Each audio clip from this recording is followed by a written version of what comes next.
الرحمن الرحیم نحمدہ ونصلی ونسلم علی رسولہ الکریم اما بعد۔ پیارے بھائیو، وضو کی سنتیں بیان کی جا چکی ہیں۔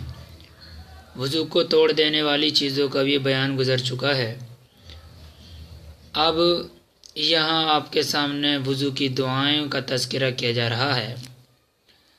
سوال کیا گیا ہے کہ وضو کی دعائیں بتلا دیجئے۔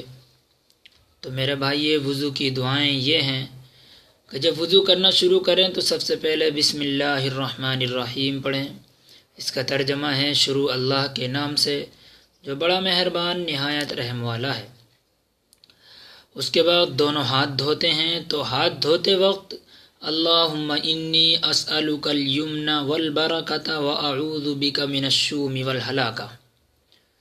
ترجمہ: اے اللہ، میں آپ سے سعادت اور برکت کا سوال کرتا ہوں اور نحوست اور ہلاکت سے پناہ مانگتا ہوں۔ کلی کرتے وقت اللہم اعنی علی تلاوت کتابک وکثرت الذکر لک والشکر لک۔ اے اللہ، اپنی کتاب یعنی قرآن کریم کی تلاوت اور ذکر و شکر کی کثرت پر میری مدد فرمائیے۔ ناک میں پانی ڈالتے وقت اللہم ارحنی رائحۃ الجنہ وانت عنی راض۔ اے اللہ، مجھے جنت کی خوشبو سونگھا دیجیے اور آپ مجھ سے راضی ہو جائیے۔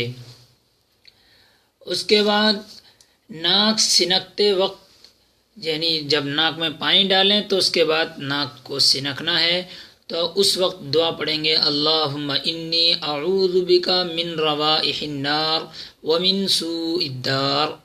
ترجمہ: اے اللہ، میں آپ کی پناہ طلب کرتا ہوں دوزخ کی بو اور برے گھر سے۔ منہ دھوتے وقت اللہم بیض وجہی یوم تبیض وجوہ اولیائک ولا تسود وجہی یوم تسود وجوہ اعدائک۔ اے اللہ، جس دن آپ کے دوستوں کے چہرے نورانی ہوں، میرے چہرے کو بھی نورانی فرما دیجئے، اور جس دن آپ کے دشمنوں کے چہرے سیاہ یعنی کالے کیے جائیں، میرا چہرہ سیاہ نہ کیجئے۔